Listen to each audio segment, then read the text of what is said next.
Stephen. Everyone says that. They say Stephen Graham Stevens. I know. Stephen. Everyone's like, Sheldon. Yeah. I'm like, no. You could be a Shelton. No, I absolutely am never going to be a Sheldon. No, I will never answer. Or Shelly. Don't ever. No. I like Shelly. No way. He's nice. It's Shelton or Buzz. I even wear a name tag. Look. Do you really? A diamond Shelton that I wear every day. How much is that? So, how much was this? Yeah. Oh, would you? A diamond necklace? Yeah, I was like $4K. That's not that bad. That's a lot. Graham? No, is that not? You could have fixed up a property. You could have done some landscape with that.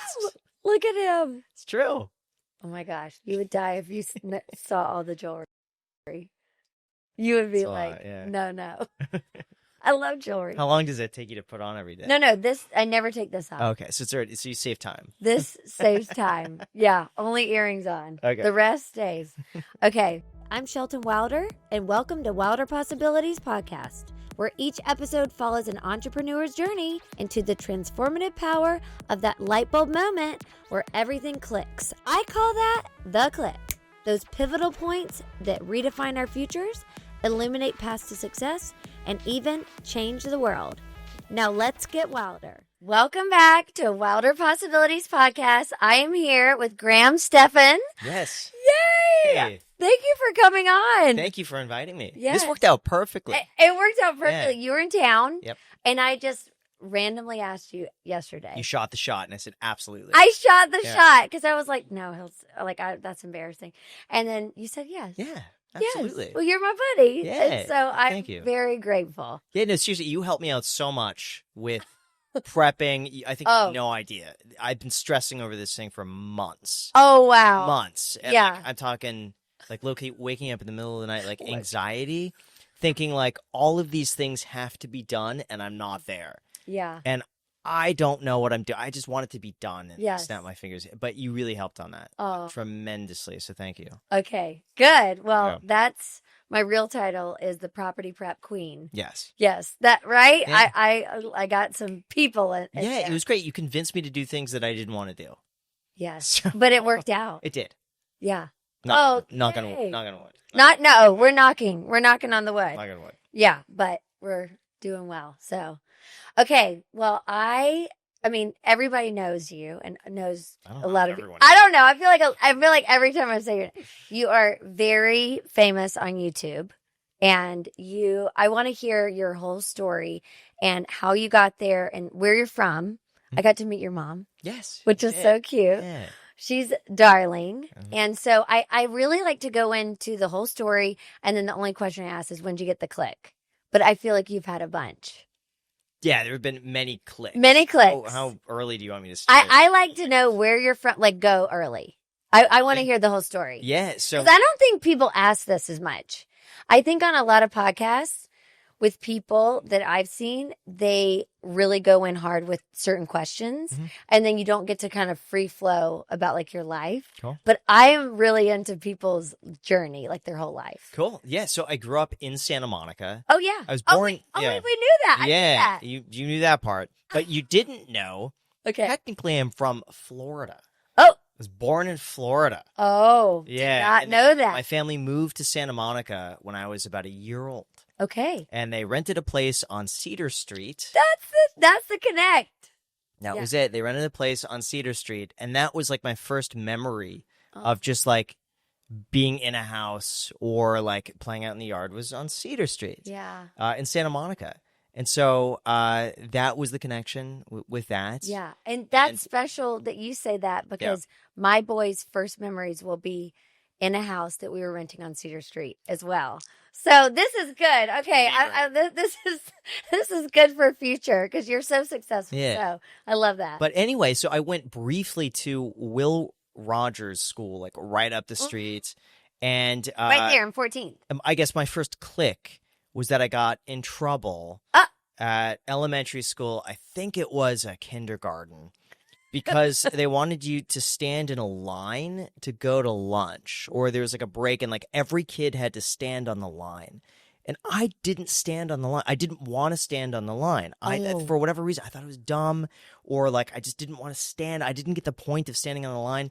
And it became an issue that my parents got called in, and the teachers were saying like I was disobedient because I wasn't standing on a line. Wow. And so my parents pulled me out of that school and took me to Smash, which is like the really alternative school. Yes. I loved it there. And it's right down the street too. Yes. So you were going rogue, and they were like, you're disobedient, and that was perfect. Yes. Because they put you in the right sort of school for you. Correct. Now, for those unfamiliar watching this, Smash is like the very hippie school. Yeah. We had all the grades kind of combined into one class. And we didn't really have grades. No, we didn't there's no grades. There was nothing. It was like school was like sitting in a circle talking about your feelings. And we didn't really learn math.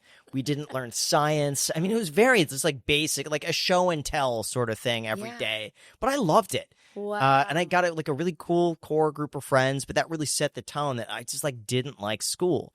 Smash was great, but I couldn't focus in school. I didn't get the point. All I wanted to do was just like make money. From a young age, I just wanted to go and like be in business somehow. Do you have a sibling? No. So I have a half sister who's much, much, much older. She's like 16 years older than me. Oh wow! So I never grew up with her. No, of course so not. by the time I, was like 3 or 4, like she was out of the house. Yeah. So I grew up as really an only child. Only child. Yeah. That is okay. So then you're doing that, and you wanted to be in business. Like I just want to make money. For whatever reason, as a kid, I just was like, I was naturally drawn towards like saving. Like if I got like a $20 bill for my birthday or something, I'd just save it. Like I wouldn't want to spend it. My grandpa was into like coin collecting, and he had all these like wheat pennies. Oh. And so I'd be like collecting the wheat pennies, and I'd be looking through my parents' change, seeing if I could find like the silver quarter that was like pre-1960 something, because it was silver. Like I would just be obsessed with that. Wow. For whatever weird reason. But I did not know that. And so when did you try to do a lemonade stand, or what, like little? Oh yeah, we did lemonade stands all the time. Yeah, or like, and you tried to collect these different things, and you were saving your money. Yeah, we did a lemonade stand, Cedar Street and 11th, believe it or not. That's where I was a 3-seater. Yeah. So right there. So I was right there on the corner doing a lemonade stand with a buddy. That's a good spot. I think we made like $5 or something like that. Yeah. But you were always. I wanted to just work and make money. And just because I wasn't good in school, I didn't really have any skills other than just I was interested in doing something else. Yeah. And so when I was sales, like, did you think sales? I didn't know. I had no idea. Okay, you just wanted. I just liked working. Yeah. I even during the school like lunch break, I would get off an hour early to help the lunch lady. And so they got me out a little early so that I could like prep food. I loved it. Like that's what I wanted to do. Yeah. And when I was 11, my dad got me a saltwater aquarium because I was bugging him for a long time to get like a little saltwater tank. Yeah. And we would go all the time to Allen's Aquarium on Lincoln when that was still open.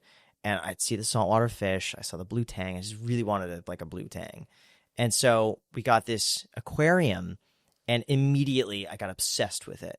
Oh, wow. And all I wanted to do at that point on was become a marine biologist. Oh. And so I would go on these aquarium forums, and I'd talk like fish with people. And I was 11 years old. And so I'd be talking to people that were like in their 30s, 40s, 50s online. And one time. Wait, what are these forums? We talk about reef aquariums and fish and like how to grow coral. Like what are the best lights to use to grow this like specific coral? What's the best alkalinity? Like how many water changes are you guys doing? Yeah. But what was cool is that it was a community where people would meet up and they would trade bits and pieces of coral with each other. And so one day this dude shows up at the house. And at your house? Yes, because I gave him my address. This is like every mom. This is what's happening on like roadblocks right now. So my dad answered the door, and the guy said he was here for Graham. He didn't know that I was 11 years old. I just thought this is normal. No, you did not. Because I had some extra coral, and we were going to trade. And so this dude shows up for Graham, and I say, no, Dad, these are for me. And I was 11 years old. Here's this 30-something-year-old grown man who's showing up to meet me. my God. He was the nicest guy. Like, Yeah. like once he saw that I was like 11, I think he's like, okay. Yeah. What? Yeah. But anyway, we did the trade of coral, and that got me thinking that it's like I want to be able to be like more involved in the aquarium industry. And there was this guy on the forums who hosted what was called the Backyard Frag Swap. And what this was, this dude had an aquarium in the backyard.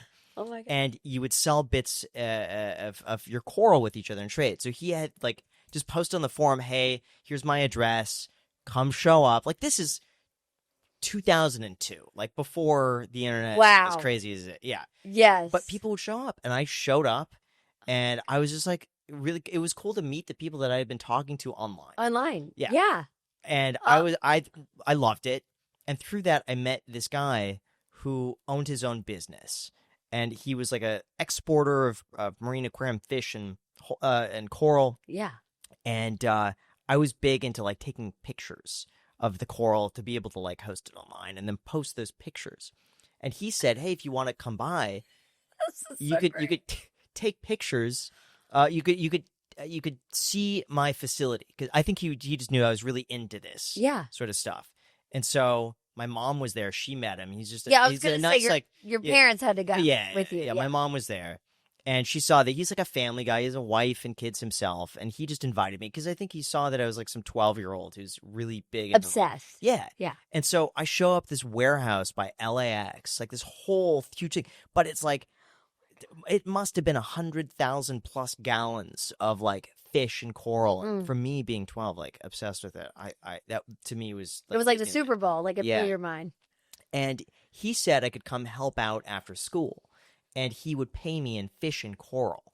And so my mom was down with the idea. Oh. And so I think it was like every Tuesday and Thursday she'd pick me up from school, and she would take me there, and then probably from like 3 to 6 I could help them. And it was usually just like making boxes. Yeah. It could be organizing like the coral, itemizing it. They had orders that were going out every day, so I would have this sheet, and every order would be lined up, and I just go through the sheet and make sure that everything was on there. Oh, wow. Or if there's something missing, I just kind of flag it, and then it goes off to someone else who's going to pick out a piece. Wow. But I got free fish and coral from doing that. So like, you were their best intern they've ever had in their life. Yeah, I would have done it for free. Like, you loved it. I had done it just for free. Wow, you're very passionate about it. But that's what got me into thinking all of a sudden, why go to school? Like, why waste? This is what I want to do. Yeah. So from that point onwards, anything that wasn't that, I had zero interest in. So I kind of zoned out in school, and I did the bare minimum just not to flunk the grade. Yeah. Did you go? Where'd you go to high school? New Roads High School. Oh, okay. You went. Yeah. Yeah. So that's very similar, like semester. Very similar. Yeah, I know. Same kind of exactly. Vibes. So as soon as I got my driver's license, I started ditching school all the time. And the way I did this is that, first of all, my dad was really chill. He would just write me letters. You're like, whatever. Saying this like, hey, you're not going to go to school. You're not feeling well. Here's your letter. Yeah. He'd sign it. And sometimes I realized that I could show the letter to the lady behind the desk at New Roads, and she wouldn't take it from me, which meant I could just reuse it in the future.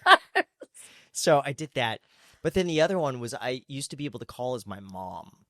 And I would call up the school. Let's see if I can still do this. Let me do it.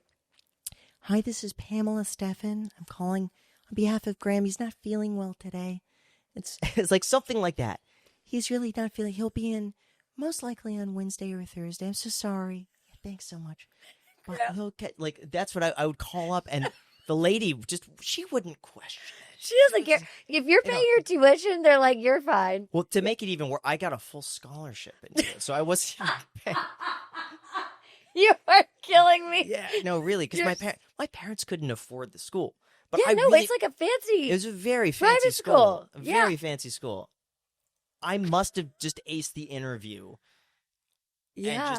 You were talking about all your internships. I think so. Listen, I was a great kid. It's just like I wasn't like an aggressive like bully or anything. It's just I didn't want to focus on school. That's all it was. It's just like I couldn't focus on that. But New Roads was really chill about it. Yeah. And so I would miss school all the time. Wow. And I would leave. I scheduled my classes so that I could get there early, and then I could leave at lunch.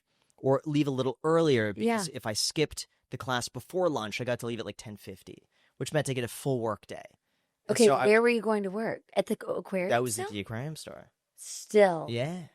You did that years? For years. Like 6 years? Yeah, it was for a while. Did you start getting paid, though? Yeah. They started paying me $1. So it used to be like an hourly rate, and then $1 for every picture of coral that I took, photoshopped, and helped put on their website. So in a day, I could make like $120 at like 16 years old. And I was like, why don't I just keep doing this? Yeah. And I would work until like midnight. I would just do as much as I could because I loved it so much. You're obsessed. And then I was able to use some of that also towards like if there's a coral that came in, I could say, well, instead of taking this money, I'm just going to get the coral. Yeah. And I would just do that sometimes. And then would you still trade the coral with like other people? Oh, yeah. Yeah. In fact, I only left there because they sold the business, and this guy who took over, I just hated the way he ran. Like I felt like I could run it better than this guy. Yeah. And I'm sure you could have. And I didn't like him. I didn't like the way he treated me. There were just all these weird things. He was a young guy, so I think it was his uncle that bought it and had him running it. But this guy was like 20 years old, 21. Like he was a young guy. Yeah. And just ran it into the ground. And customer service was a big one for that business. Yeah. And he just like wouldn't give people refunds. If something was dead on arrival, he would say, "No, sorry, all sales are final." Like stuff like that. Oh, that'll kill a business so fast. It became not fun. So I left. Mm-hmm. And then that was when I decided to get my real estate license because I had no backup plan and my grades were awful. Yeah. And so I didn't get into any college. The plan was originally to like try to go to college. Yeah. Do that. I thought I wanted to be an investment banker. Okay. For some reason. All right. So I thought I could do that, but no college wanted me. So I ended up getting my real estate license because I thought, okay, I could get my real estate license, do a year of that, and then I could always apply back to school. And you did that at 18? Yeah, I was 18. Okay. That's like Aaron Kerman. Yeah. Yeah, super young. So what I did to kind of break in real estate was as I was taking my exams, I'd go to open houses every single Sunday, and I'd just meet the agents. Yeah, and I'd go and talk to them, and I'd ask them for advice. And so many of the agents were really discouraging and would say, like, oh, no, it's a really – because this was 2008. This was – oh, God. This must have been about April 2008, maybe February 2008. So the market had just peaked. It had crested, and it's starting to come down. Oh. Short sales are starting to enter the market. And so all of them were telling me, like, I'm getting out of the business. It's not as good as it was. I'm getting another job. Go to college. Don't do this. Yeah. But I remember two agents who were really, really, really helpful. One was Ginger Glass. Yes. I'll she's never forget amazing. it. I met her at a listing on Roscommare Road in Bel Air. She was one of the few agents that actually took the time to talk to me and like gave me sincere, like good advice. What'd she say? I don't remember at this point, but I just remember it really gave me the encouragement of her just like not dismissing me and saying like, oh, it's going to be a lot of work, but you could meet buyers this way. And, you know, I did this and here's how I just remember her being very honest and encouraging. And it gave me a bit of a boost. Yeah. Yay, Ginger. Yeah. And then another agent I met, his name is Vigeli Korsidis. He's a Greek guy. Okay. And he had a listing at the top of Bel Air Road. And I met him. It was a slow open house. And he just gave me like all this great advice. He said, like, you're 18 years old. By the time your friends are graduating college, you'd be making $100,000 a year. You'll have 4 years experience. Oh, yeah. You can make $100,000 a year doing this. I started when I was like 18, 19 years old, and I like barely knew English. And I moved here from Greece, and I was able to make it work. And you could do it too. And then he says, if you want, come by my office this week, and I have these like open house forms that people have signed out. You could just give those people a call. And so I showed up and intern. Yeah, but I started just going down the list of people who had been to open houses in the past, and these like I didn't know that these were probably from months ago. So these are like old open house things that are probably just like about to be thrown in the trash. But what I would do is go and call these people and say, hey, you came by. And the address would be at the top. Yeah. You came by this a few months ago, wanted to see what you thought of the house. Is there anything you're looking for? Happy to help you. Oh, you're looking for this. Okay, well, we have this listing like this. Let me know if I can make an appointment. Just stuff like that. And he said, I guess after that day, that we could split business 50-50 if I were to bring it in. But he would just have me sit open houses. He would have me pick up the phone, answer his emails, and I would just be picking up the scraps. But I was like so happy to do that. Yeah. And there was another guy in my office. His name was Frank. And Frank was just getting into Craigslist. And what Frank was doing is putting lease listings on Craigslist and getting phone calls from it. And so I was like, Frank, I want to do that too. And so he kind of showed me a little bit of like what he was doing on Craigslist. And then I realized none of the other agents are doing this. So what I would do is go to other agents in the Coldwell Banker office. I'd say, hey, I'll take free photography of your listings, your lease listings, if you just allow me to put it on Craigslist. And if I bring a tenant, you still get your commission. I'm not asking for anything, but let me represent the tenant. Yeah. And if I don't bring anyone, you lose nothing, but you could use my photos. And if you use my photos and you rent it out, then they're free. Yeah. And so that's what I did. I used my camera and I would go and take photos of like these just lease listings. And none of the agents wanted to do that because these were like $3,000 to $4,000 a month leases, and they wouldn't spend the money because photography would be like $500. Yeah. And their commission would be like $1,000. Yeah. Yeah. And so they would just take like really crappy pictures. But I would go in and like take nice photos, Photoshop them. I put them up on Craigslist, and then I got really into Craigslist tracking. That's when they allowed HTML.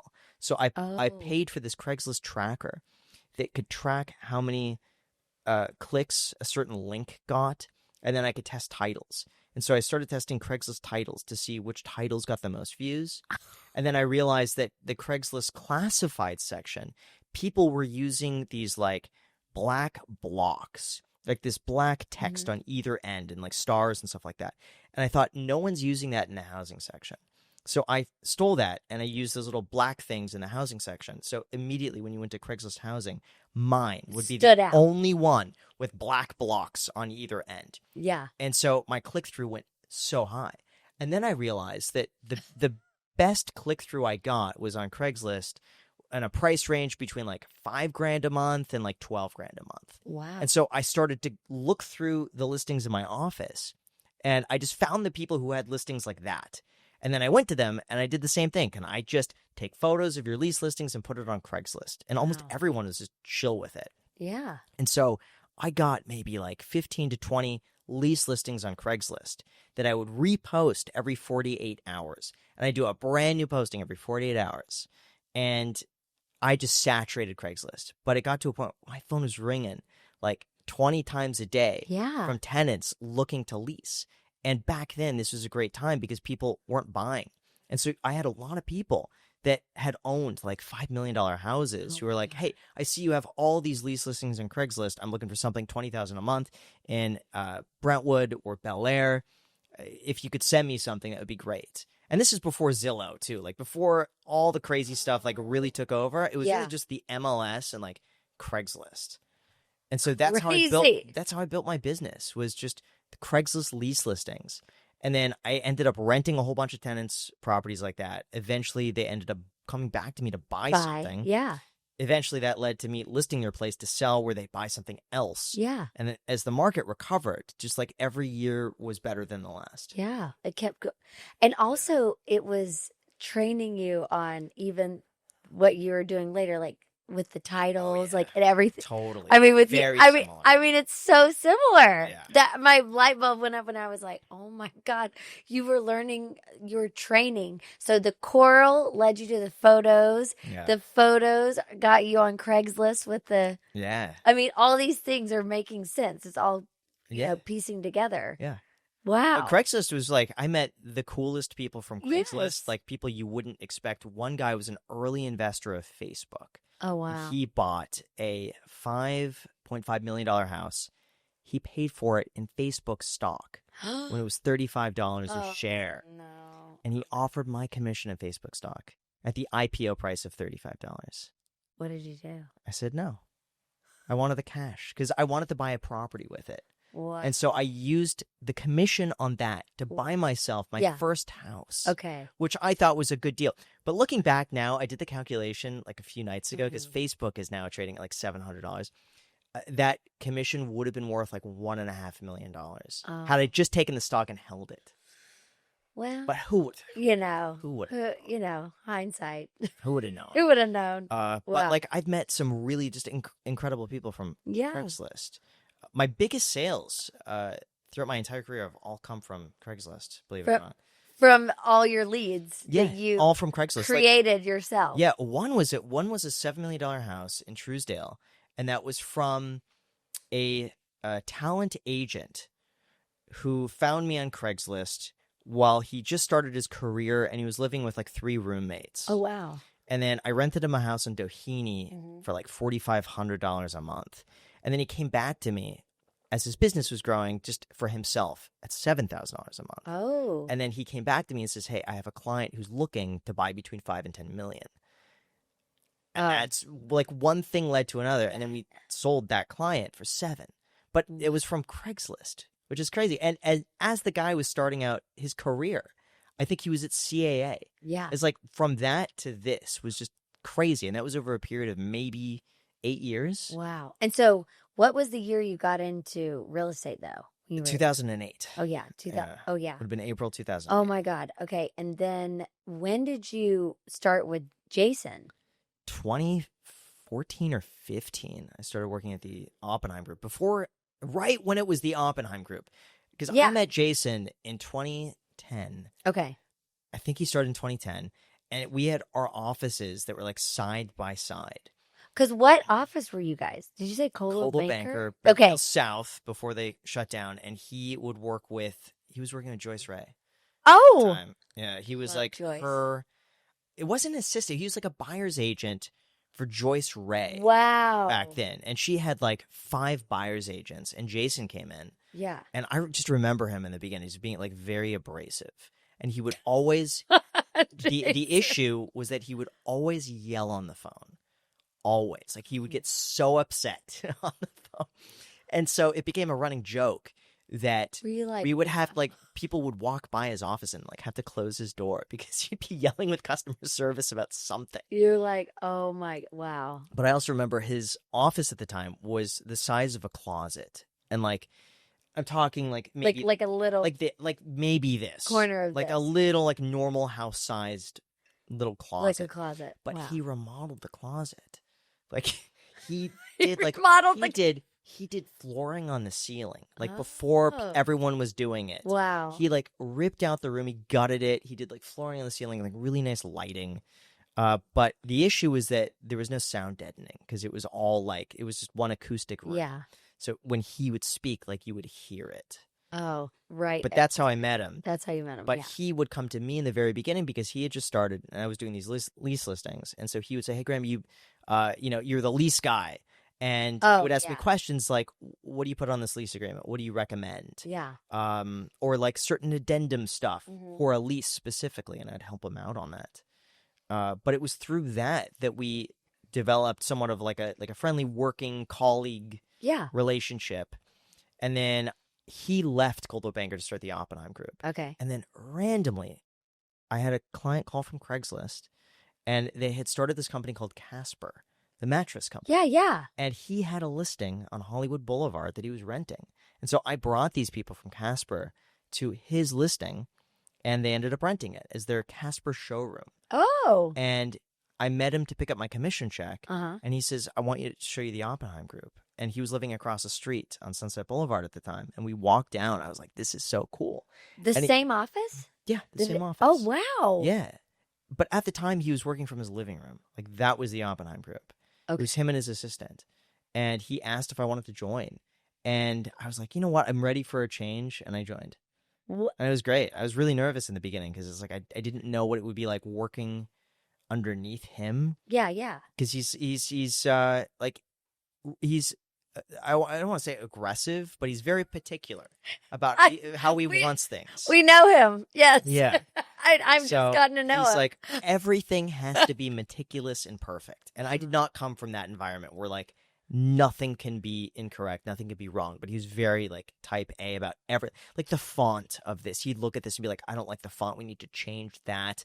I don't like the binding of this book, this looks cheap, why isn't there gold rim on this edge? Like all these little things that I would never think of, he would fixate on. So I was nervous about that in the beginning, but it was the best choice I ever made. But was his brother working with him too when they started? Off and on. His brother would come by, but his brother was not as involved as he was. Yeah, it's mostly Jason. Correct. He's the group. Yes. Yeah. Wow. Okay. That's amazing. So you worked there for how long? I just want to say 2015 is probably that. Until 2020 is when I left. Oh, wow. Yeah. Okay, and then we have to get into, obviously you were selling homes, doing all this, working with him. That was great. And you were sitting next to one of my dearest friends, Marie Charlotte. Yeah. So cool. Yeah.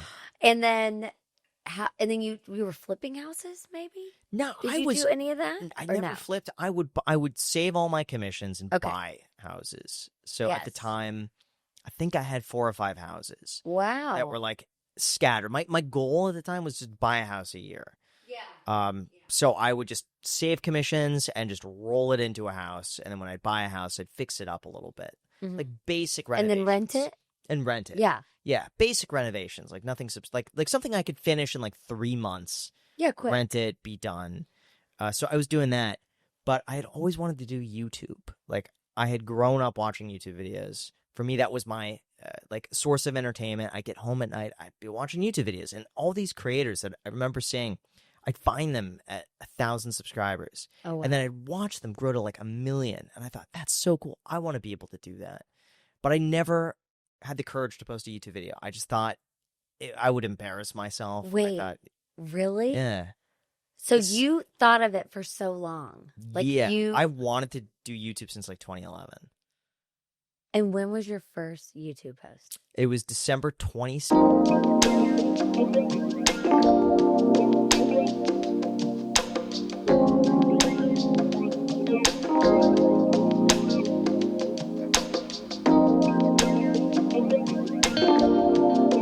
What's up, YouTube? It's Graham here. I'm going to make a video today of the easiest tips that you can do to be successful in real estate. That's my birthday, December 26th. Is it really? Yeah. Wait, that when was is the day after Christmas? When is your birthday? April. Oh, okay. Yeah. April. So you posted that, and how did it go? Nothing bad happened. I posted a video. It was a slow open house. I was sitting on Sunset Plaza. Yeah. And no one was walking in. It was day after.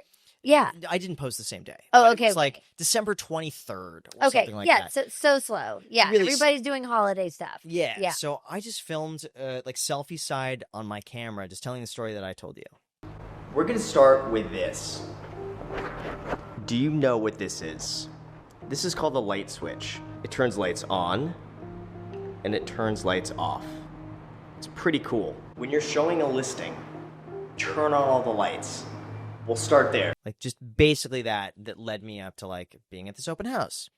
And I posted it. You told the story about how like the Craigslist story? Everything. Oh yeah. Yeah. From like aquariums to real estate to buying house. Yeah. All of that. How long was the video? It was like a 20-something minute video. It was a long video at the time. You just started filming and did like... Yeah, just selfie style. Yeah. Selfie style the entire time. No like B-roll, no nothing. It was just a pretty raw video. Yeah. And I posted it. And I'm proud of you. Yeah. That you hit post. Yeah, because I just thought if I didn't do it, I'm gonna look back in the future and really regret not doing it. Yes. So I thought I may as well just do it now. And I posted it. I really liked it. And that's the point where I started getting just like really obsessed with the algorithm of like, how do I get this video views? Yes. And I remember because you did it with Craigslist. Yeah, but I remember like figuring, because I watch a lot of YouTube, so I figured like I know what titles I would click on, I know what like thumbnails I'd click on, and it started getting big into SEO. And back at that time, you could rank on YouTube for certain keywords, so it was like a Google search. Like when you type in how to invest in real estate, at the time they were just really crappy videos. So I would make a video titled "How to Invest in Real Estate," and then I'd watch it hit page 3 of YouTube, which is pretty low, and then it would be like page 2. And then it would be on the bottom of page 1. And so I started noticing views coming in. And then I started getting really involved in these online communities. There's like a Reddit community called NewTubers. And I would be on Reddit, like talking to people about SEO and figuring out how can I get my video next up recommended to another video. And so there was like this, at the time, I don't know if it had worked, but you basically take the number one search result for, let's say, it's how to invest in real estate. Okay. And the top result is how to invest in real estate in 2020. And Josh posts the video. I could put in the like description of the video, how to invest in real estate in 2020, Josh. And then the tags, I could tag his channel. And the theory was that I would then come up next up recommended to that video because YouTube sees a link between the two. And so it was kind of a hack to go from like page 3 of YouTube to like, if they click on the first result, my video is now next. Now it's next. Yes. And so nobody had thought of that. Maybe they did. I mean, I learned it somewhere. Whoa. So I started doing that, but for finance topics.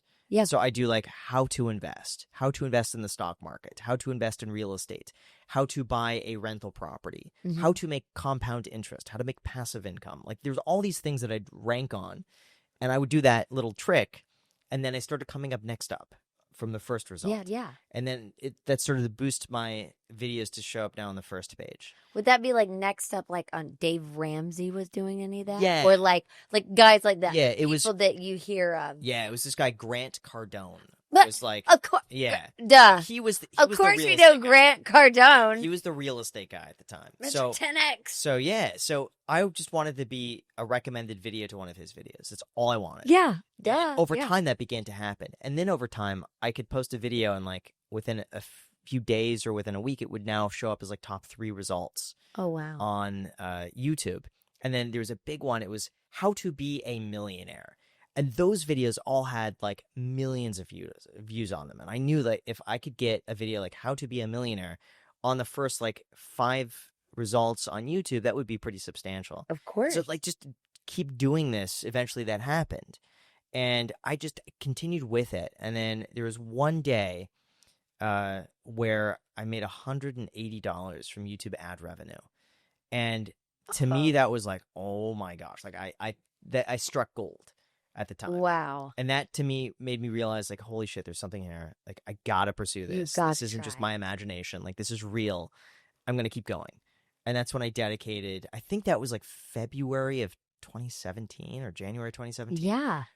It was very shortly after I had started posting on YouTube. Like within 2 months, this had happened. 2 months? It was very quick. It's so fast. It was very quick. But that's when I dedicated. I said, okay, now I'm going to post 3 times a week, no matter what. Oh, okay. 3 times a week. That was a strat. That was my, okay. Yeah, because I noticed when I was posting once a week, I saw some growth, but then I posted twice a week, things sped up, and I posted 3 times a week, and things sped up even more. So, like 10 to 25-minute videos, or like what was your sweet spot? Like the video? 8 to 12. Oh, 8 to 12. Like every now and then I have a 20-minute video, but like 8 to 12. Yeah. Really simple, just like videos I can get out. There wasn't much editing. I was doing it all myself. I was just, okay, you were, yeah. Yeah, so I was doing real estate from like, I'd get to the office around 9, work until 7, and then from 7 p.m. to 2 a.m. I'd be doing YouTube videos. Okay, and that was it. You would just be thinking of ideas all the time, or you would search up maybe what's the most popular like keywords or videos that are happening, or whatever I guess you were doing that day. At that time, I had dozens of topics. You were just talking, yeah. Everything was new. Like I hadn't talked about anything before, so I talked about whatever, and it's like it's new, brand new, yeah. And your point of view, of it, So I loved it. But I remember I got in trouble with Jason. Light on, light off. Fuck, I think I may have broken it actually. For making YouTube videos. He thought it was a dumb idea. And I remember him saying, Graham, I don't know what... I remember, well, in fairness, it all worked out for a reason. Wow. Initially, he told me not to waste my time doing YouTube videos because he says, hey, if you just stick with this real estate thing, you're gonna be making like $750,000 a year. Like you're on track. Just keep doing this. Like, I don't know why you would waste your, like, if you just put the time in YouTube and real estate, you'd be making so much more money in real estate. Yes. If you just put that time elsewhere. but I really wanted to do it. And then I got in trouble because I think it was somebody that we knew saw one of my videos, and it was like a mutual friend, and this guy showed Jason. He's like, "Hey, Jason, check out Graham's videos. They're great." But in the video, I used to make, in my early days, like really naughty jokes and just like edgy humor, and I would swear in my videos. So I'd really? drop the F-bomb, and I'd like make dirty jokes. It's like, not locker room talk, but like a step above that. Yeah. That is so funny. And Jason saw that. I did not know that. Yeah. Jason saw that, and he's meticulous about everything. Like, he does not want the image of the Oppenheim Group to be tainted by someone making YouTube videos telling dirty jokes and stuff like this and edgy humor. And so he told me, like, you got to cut out the jokes. You can't swear. You can't do this. And at that moment, I thought, man, should I just quit? And just do, but quit the Oppenheim Group and just do YouTube. Yeah. Because I was that close. Because I just knew I wanted to do YouTube. But I thought, like, this is dumb. Like, because I had done the best year ever doing real estate, and YouTube at the time was making maybe $100 a day. Yeah. And So it's like your best year was like 30 million or total sales? Yeah. Yeah, it was like 20 something. 20. Yeah. And So so that it's was a like, great year. Yeah, so like giving up that to make $100 a day on YouTube, which is so volatile, I could go in and instant was like, okay, that's dumb. So let me just not swear in my videos. Okay. And so I toned the content down. That was really tough for me to do because I felt like I was suppressing like what made the videos cool in the first place. Yeah. The edgy humor and the swearing. But it worked out in the end because YouTube cut down right after that on swearing. They started demonetizing channels that were swearing. But how does Gary Vee make money? I mean, every other word. He doesn't care. He doesn't care if he's demonetized. Yeah, yeah. That's not his business. No, it's not. Yeah, so he No, doesn't 'cause care. I He was could get just- demonetized all he Yeah, wants. yeah. Okay. But I didn't know that about YouTube. Yeah, and then someone else, Jason got really upset. I remember this. I posted a listing on Instagram, and someone in the comments said something like, "This is a really motherfucking good listing," or something like that. Oh, yeah. And Jason was like, "Graham, you have to delete that comment. I don't want my client to see that and like have people dropping F-bombs. And like that's not our audience. Our audience isn't going to be buying houses like that." Oh, wow. And I was like, "Oh shit." Like, Yeah. I got really, and so I deleted the comment, Yeah. but it wasn't even a bad comment. It was like, it was a It positive. was like a positive. Yeah, yeah. Right. It was just like emphasizing It was emphasizing it. But I just made it work. Yeah. And the channel continued to grow, but it slowed down after I started stopped making the edgy jokes. Like I noticed like a difference. Oh, wow. In terms of channel growth. Just Yeah, because you swearing. stock everything. You're an analytics guy. Yeah. So I see that I kind of fell into this area of YouTube that's a bit more like formal and like buttoned up, and it's just not as exciting. But I kept with it, and the channel did continue to grow, and it started doing better and better. And just over time, that started to equal what I was making in YouTube. It started to equal what I was making in real estate. And that was the point where I'm like, okay, if I could just do both. Now it's like I just doubled my income doing this. So I started doing both. And then I started getting more selective about clients I was working with in real estate. Of course. And focusing that extra time on YouTube. And it just kept going up and up and up. And everyone was telling me, just don't do real estate more. Just do YouTube. And that was in like 2019 or something? Or 2018? Late 2018. 2018. Yeah, Yeah, it was okay. pretty quick. It Yeah. was within a year. Yeah, I because that started was to match. Yeah. Like wow. what I was doing in real estate after like 10 in 1 year of YouTube. Wow. And I couldn't give up real estate because I thought YouTube would go away any moment. And I was just like ready because one algorithm change. Like one little thing and your channel gets wiped. Like I've seen creators just fall off within like days. Yeah. Just one little algorithm change, they stop getting views. So I was really worried about that. Yeah. Like, why give up this thing that's so consistent for this other thing? Yeah. But then COVID happened and that shut everything down. Yes. And that was the day where my channel just had like its best day ever. And I thought, you know what, this is a sign. Let me go 100% into YouTube. Go all in. 100%. And that's when I started doing YouTube full time. I had someone I was working with kind of on the side as like an assistant. He was going to college at the time. College classes were canceled. Yeah, I'm yeah. like, hey, just come work with Hey, me. could you work with me? Let's do this. And so for like 2020, we just doubled down on everything. I upped the posting schedule by double. So what, like 6 times a week then? No, I think at that time it was 7. It started at 7, one video a day. Oh, it's every And day. we started a separate channel too. So I'd post like on one channel, another channel, and then we started a podcast.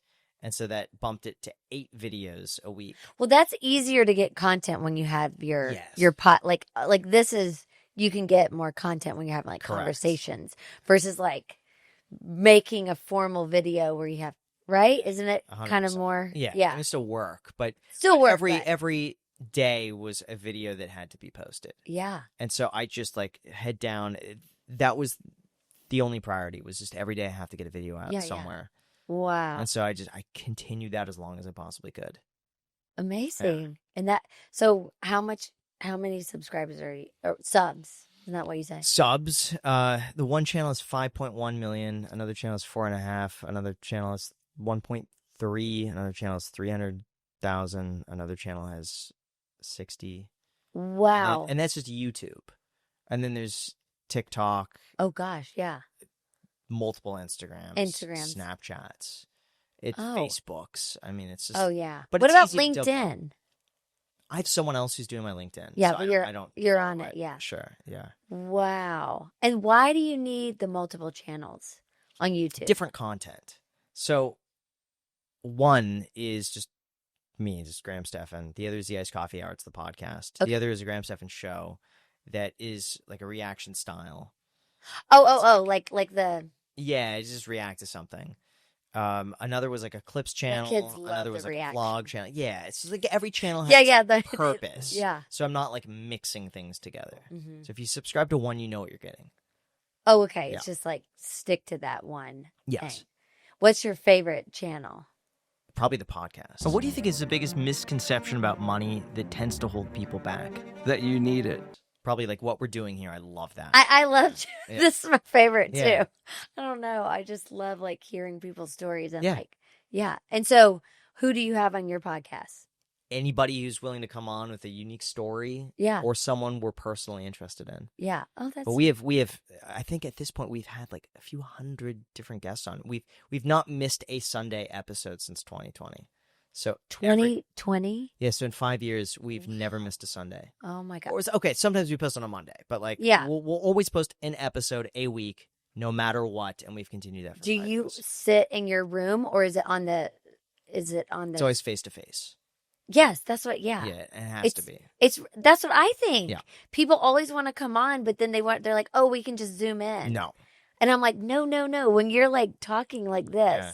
Yeah, we've had great guests we would like die to get, and they're just like, it has to be a Zoom call. I'm like, I just can't do it. Yeah, it's just not going to be. It's not going to be good. We tried it twice during COVID, and it was just each episode was sucked, and it just bombed. We didn't like it. Yeah, so we just never did it again. I agree. Yeah, people, I agree with that. So they come to Vegas because you're in Vegas, or we go to them. Oh, you go to. It depends on the guest. If it's a guest that we're really vying for, and they're like, we're in Florida and we're available this date, we're going to go to Florida. You're like, we're going to make... We make it wherever. Yeah. Oh, that's so amazing. Yeah. Okay, so when did you full-time go to Vegas? 2020. The timing was awful. I mean, good and bad. But I bought this house, and I love the house so much. Yes. And then the plan was, I think it was like... When was that? 2019? No, or 2020? I bought the house February got an escrow January, closed February. I think it was February 20th, 2020. That was that? Right before, right before oh my gosh. March, it shut down. Yeah. It was like 1 second before. So then I started looking in Vegas. It was, I think, July.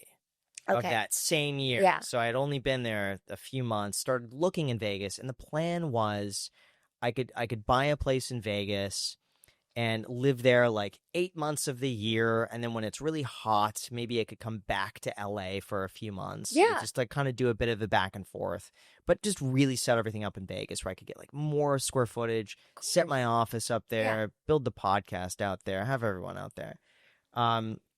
We ended up getting a place in Vegas and just never came back. Yeah. Unfortunately. It became very, very, very difficult because I set up a huge aquarium right when you walk in Vegas, and like I can't leave that for more than like 3 days. Yeah. Those are your babies. But then it's like once you have people working with you and they're all in Vegas, it's you can't just pick up and leave for a week. Yeah. That becomes a big ordeal. And so we just ended up not really coming back. It was such a rarity that we'd come back. So that's when I moved to Vegas. No regret. Like, I love Vegas. Yeah. Now it's weird coming back here because I'm not used to the traffic. And I'm not used to, like, all the things. It's wild because in Vegas, there's no traffic. It's like anywhere you need to go, you could get there in 20 minutes. So, and no traffic. But you're, like, driving miles. Because here, 20 minutes, it could be half a mile. Yeah. So, like, I'll give you an example. We have a great sushi spot that we go to that is, like, 15 miles away. Yeah, like that's unheard of. Yeah. That is hours. Right. But I could get there in about 17 to 18 minutes. Yeah, see, that's like yeah, wild. because you're just on the freeway going 83 the entire time. Yeah. And it's like just there. You're there. But here, I hate the traffic, and just like someone invited me to a coffee shop tomorrow, and I saw just like how far it is, and it was like to Culver City. And I'm thinking like, just crossing the freeway in the morning rush hour traffic, and I'm like, that's 23 minutes. 23 minutes there, 23 minutes back, 45 minutes to get coffee. Is that worth it? In the car, doing nothing. I don't know if it's worth it. It's stuff like that I think of now that I don't like it. Yeah. So that's why you're there. And I guess it was 2020. I met your girlfriend, now your wife. Yeah. She's great. She's fantastic. Yeah. I'm so happy. Thank Wait, you. Can I ask? Yeah. Do you guys want to have kids? Yes. You do? Yeah. I'd say another year. Okay. Another year sounds nice. Yeah. Yeah. Yeah. It's great having kids. That's what we hear. It's my favorite thing. Listen, but in fairness, I've never heard a person say, like, I really regret it. Never. No. But maybe those people are out there and they just don't want to say it. No. It's taboo. No, it's great. Okay. It's fantastic. It's the best. But okay, what I want to know is, where did you get this sense about the money, like the saving and the how, like, you always, since you were little, you just like wanted to save. Mm-hmm. You like do not like to spend a lot of money. I hate it. I can't stand it. I mean, it's just like, I wonder where did you go back in therapy or something? You probably don't have to do that, but where did you get that? Do you think? I've been trying. I want to know. I've tried to think of that myself. I can't give you an answer. Because I'm not 100% sure. It's just because it goes back, because I just remember being like 4 or 5 years old, collecting pennies and like quarters and like collecting things. Yeah. And I think it's just a fixation on collecting that has translated to like saving money. Yes. For whatever reason. So, but I tried to think, like, was there like some traumatic thing that happened at a young age, or like a money thing? But my parents hid any financial issues that they had. Like, they made sure that didn't rub off on me. Yeah. So I don't think it was like, oh, we struggled to pay rent this month. Like, I wouldn't know, but I just remember that like getting $20 for like 5 years old. Yeah. And wanting to keep it. And wanting to save. So, yeah. So, like Clark, my husband, his parents grew up in the Depression. Yeah. So it's kind of like he's a little older than me.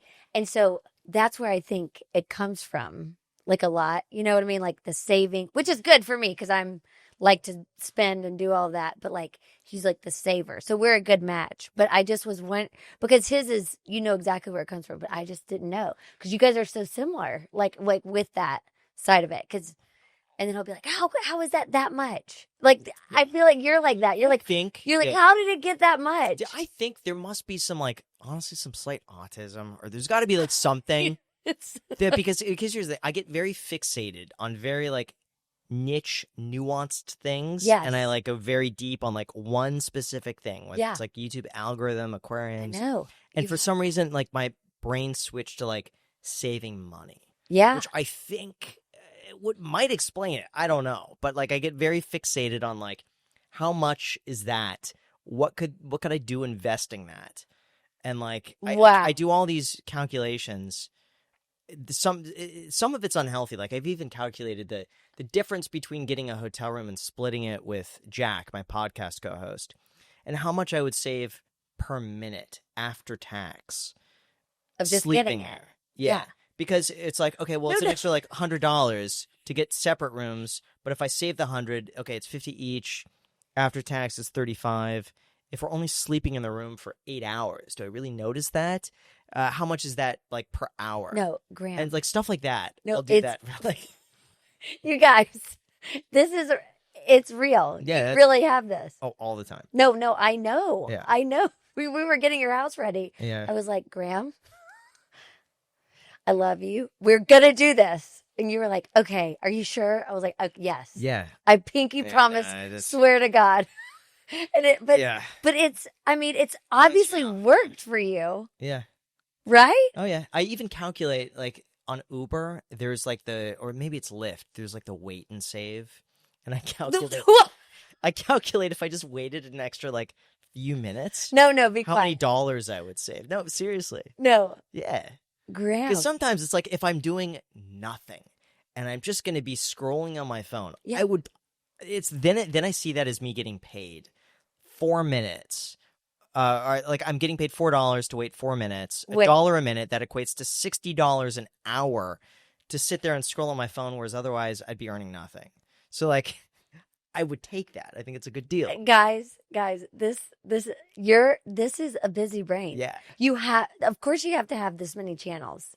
You have a lot going on in there. You just got to optimize. I like optimizing things. Yeah, but so what's been okay, sorry. What has been like your favorite investment then that you've done? Like what do you think has been the best thing that you've done? Like intentionally or just in general? No, like intentionally, because you're obviously starting YouTube, like 101. But I mean, since you think through all of this, there has to be something that is not. My investing is pretty boring. It's just like index funds and ETFs. Okay, that's pretty straightforward. I've made a few investments that have happened to have panned out. Yeah, but I also had investments that I thought would pan out that didn't. So they kind of balanced out. Okay, but like the best investment has been Tesla. I bought a Tesla in 2019. Yeah. So I never thought that this would be possible, but it's official. I just purchased a mint condition Tesla Roadster for $6,000. And if that sounds absolutely insane, here's how I did it. And I love the car so much. Oh, yeah. That I just put money in Tesla stock. And that was up like 2,000% by the time I sold it. Oh, so you did sell it. My Tesla stock. But I sold it to buy a Tesla Roadster. And then the Roadster went down in value. So. Oh, my God. Yeah, because you're calculating all this. Yeah. And so, wait, what about Bitcoin? Did you ever get in that? I did. Did you sell it? No. Oh, you've kept it? Yeah. Okay. I got in 2017. I think the first time I bought Bitcoin was when it was $17,000. And I just dabbled here and there, and I just continued buying it every now and then. I didn't really take it seriously until 2020. But also, it's like I didn't want to take the risk. So it was a pretty small percentage overall of my portfolio. Yeah. And that just grew over time. But now it's just the IBIT ETF. Yeah. That's what you. Yeah. That way I don't have to deal with like physical custody of. I just want the IBIT ETF. Okay. Yeah. That's your thing. Then what about, your real estate? Mm-hmm. You have your house in Vegas. Yep. And then you had all these 4 other houses here. Mm-hmm. What'd you do with that? Those I'm so far I still have them, but I would like to slowly offload them. Okay. The issue is that they're all rented right now. And you can't get people out, guys. So you cannot. It's a whole thing, right? Yeah. So my plan is that when someone moves out, I'm going to put it on the market and just sell it. Yeah. And then I'll probably keep one of them just to have a house, but that's it. That's it. But overall, like I'm really I don't want to say I'm disappointed in the values of LA real estate, but like some of these are LA multifamily. Yeah. Oh, LA multifamily. It's a mix of like duplexes and single family homes. The duplexes have taken just a massive dump. Unfortunately, they were doing so well. Yeah. Until about 2021 or 2. Oh, wow. Yeah. When interest rates went up, those took the hit. Single family homes just kept going up. They did. But the duplexes just took a big crap. But the tenants in there are amazing. Okay, well, God. that's so, like, great. Really great tenants. But if I could just snap my fingers and cash out, I would. But the issue is I can't sell it with the tenants in place. No, absolutely So not. I Pro tip, don't ever try to do that. Yeah, so I got to wait until they leave. But they're welcome to stay as long as they want to. It's just I know it'll happen naturally. I'm not in a rush. But when it's just I don't want the stress anymore. I don't want the it's a thing to think about. That's how you are that I've met. I mean, I haven't known you that long, but you seem to, if it's going on in your brain too much, you're just like. But that's even with the house and that you're selling. It's just like I want to keep it, but it's just I know it's a thing to think about, and I don't like thinking about like, oh man, and all the maintenance that I would be yelling at you about. Like, you've got to do the maintenance. But things upset me that shouldn't. Like I the last month that I had my editor staying there, the electric bill was $500, and I was like, how is that $500 for the electric bill? What are you doing? But stuff like this, and I ruminate, and I'm still thinking about it days later. And I'm thinking, how much is the off-peak hours versus peak hours? Like, what time is he using? No. How does it get? How does it get this way? You are my husband. I mean, it's y'all's brain, and because he'll just be. So finally, I was just like, I am paying the bills. Like, I can't even handle it. Like, let me just pay for. Because they'll just think and think it. But Sam also with the property tax statement, and I get the property tax statement at the end of the year. I'm thinking, why is it going up this much? Where's the money going? And I get upset. And I start thinking, it's getting wasted. Well, who's going to blow this? And I don't, but then I pay it, and then I calculate how much it is per month, what that's really costing me a day, not to get use and joy out of the house. Yeah. And it's just, I want to get these things off my plate, and I don't have to think about it, and just, it's just a weight lifted off my shoulders. Or the fountain broke, and I, the little fountain, but I ordered the wrong pump on Amazon, and it shot water way too much. Oh my God. And it's those little stresses, because I got the one that was like 600 gallons per hour, way too much. So I had to reorder the one that was like 250 gallons an hour. Yeah. And we took the thing apart, fixed the fountain, got it working. But no, the tube, when I pulled the pump out, I broke the tube that went in. Oh, great. But my editor had this like light fixture hose that like you'd put electrical cords in that just happened to be the same dimension as the pump up the fountain. And so we jerry-rigged it, and it worked better than it ever had in the past. But we spent like an hour going through, like taking the whole thing apart, cleaning it, running the new line through it. So then you're doing all this. So I'm just like, let me call the right guy to get the thing. And you're like, no. Because I'd be upset if someone were to charge me $300 for that. Because I know, because it cost me $25 and an hour of my time, and I had fun. You had fun. Now you got a good story. Get dirty a little bit, and like hands on. Even the house today, I went through. I filled up the fountains. I was like cleaning them out. One was a little low. I watered the plants. It's like I want to make sure everything is like good. Y'all, Graham, that is just. It's just funny how different people think. I'm always just like, well, let me get some time back. Let me get this. No, it's just different. Yeah. I'd just rather just do it myself. Yeah. That is. Well, think about it. I'm making money.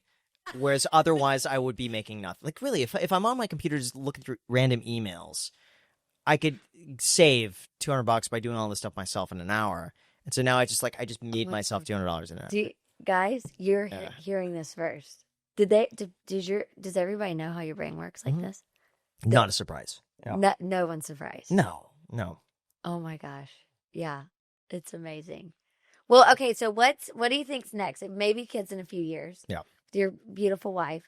And what else do you think, like what drives you now? Like what makes you excited? Definitely the podcast. Definitely doing the podcast as well. I want to travel. So like this next year I definitely want to like prioritize traveling, because so far it's been like the podcast is number one, then my channel, and then travel. But now I want to be podcast, travel, then my channel. So the travel comes first. Will you find guests in other places where you go travel? Maybe you'll like sort that? No. It's all Instagram. Okay. But you're gonna, I mean, that's what I'm saying. Like when you go travel, will you just batch some of your podcasts? Yeah. Like right now we're a month and a half ahead. Oh, okay. And so we could just dip off for a month if we need to. we want to keep being ahead because we hit a dry spell every now and then where it's just like for whatever reason, like a month goes by and there's no guests. Oh, got it. Yeah. So you always want to be ahead. So when that happens, it picks up and then you don't miss an episode. Oh, got it. Okay, where's your next travel place that you want to go? Well, we're going to Japan in October. Yes, amazing. And then I really want to do Sweden, Australia for sure. We're doing Italy in June, I believe. A few other places like that. I think Fiji would be a lot of fun. Yeah. That sounds great. Yeah. So that's kind of your next like fun stuff. Yeah. Yeah. But would you ever change from doing YouTube, or you're going to keep being a content creator? For now. At least the podcast I could do minimum another 5 years. Yeah. Minimum. But love it. Yeah, I love it. But also I probably don't want to be doing YouTube forever. The podcast might be the exception. But yeah, but as far as like making YouTube videos, it's just I can't imagine myself like 10 years from now continuing to do like have to play the algorithm and all the. I'm just a bit over it. But the podcast is fun enough that that overcomes all of that. But like, yeah, I'm just getting burnt. Yeah. Yeah. I got it. Okay, well, we're just going to keep watching, seeing what you're up to. Yeah. It's very fun. I'm going to Necker Island next week. Yes. But I told you. So you got to get Richard on yours. I would like if you could make that happen, that would be. I'm going to try to beg him to do my little wilder possibilities, but we would travel to him.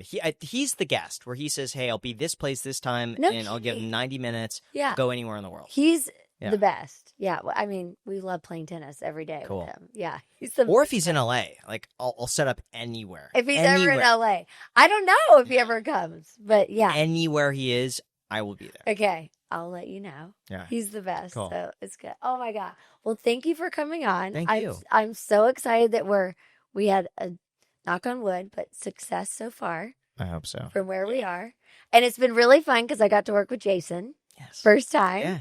And he's been awesome. Cool. We have very different styles, but it's fun. It's fun to see how each other work. Like, I'm very collaborative, but that's so great. Well, thanks for coming. Thank you. And I love to hear about your brain. Absolutely. It is, and if we ever find out where it happened, you got to call me. Deal. Like where you came up with your saving. I think it's great, though. Yeah. And it's obviously helping you in your life. Thank you. So. Yeah, it must have been the Tylenol. Oh my! It's all the time. It's probably what happened. Gotta be that. Oh my god! Saving money. This will get... Okay. We lost him there. Mayday. Oh my gosh. Okay, good. Well, thanks again for coming, and I hope you like and subscribe, and we'll see you soon. Bye. Oh my god, that was so funny.